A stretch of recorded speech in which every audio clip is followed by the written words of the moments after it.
Monday morning எவ்வளோ ஹரிபரியாக இருக்குமோ அந்தளவுக்கு எனக்கு ரொம்ப லேசியான கேர்ள் ஆயிடுவேன். காலைல வந்து கருவேப்பிலை வாட்டருக்காக வந்து அதையும் பாயில் பண்ணிவிட்டு சாதம் வச்சுட்டு டிஃபன் பண்ணுறது அந்த மாதிரி போயிடுச்சு.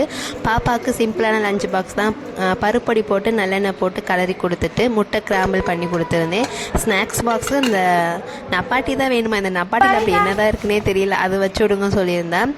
இதுக்கு இடையில வந்து குப்பைக்காரவங்களும் வந்துட்டாங்க. குப்பைக்காரவங்க எப்போ வருவாங்கன்னு சொல்ல முடியாது. எங்கள் ஏரியாவில் வீக்லி 2 வைஸ் வருவாங்க, இல்லைனா 1 டே விட்டு 1 டே அப்படின்னா 3 டேஸ்க்கு ஒன்ஸ் இப்படி வராங்க. எப்போ இவங்க வராங்க போகிறாங்கன்னே தெரியாது. அம்மாச்சிக்கு வந்து என்ன சொல்லுவாங்க, குப்பை கொண்டு அந்த குப்பையோட பாக்ஸ் வந்து கழுவி வச்சிடணும் அப்படி சொல்லிடுவாங்க. அதையும் கையோட கழுவி வச்சுட்டு கருவேப்பிலை வாட்டர் வந்து காலையிலே பாயில் பண்ணிட்டு குடிக்க மறந்துட்டு அதுக்கப்புறம் தான் க்ளீன் பண்ணிவிட்டு குடிச்சிக்கிருந்தேன். என் ஃப்ரெண்டு வந்து பேக்கரி வச்சுருக்காங்க. அவங்க கடையில் வந்து ரொம்ப ஃபேமஸான தூள் பச்சி சொல்லியிருந்தாங்க. வெங்காய பக்கோடா சொல்லுவாங்களே, அது கொண்டு வரீங்களான்னு கேட்டோம். என் ஃப்ரெண்டு மறுநாளே வந்து கொண்டு வந்து கொடுத்தாங்க.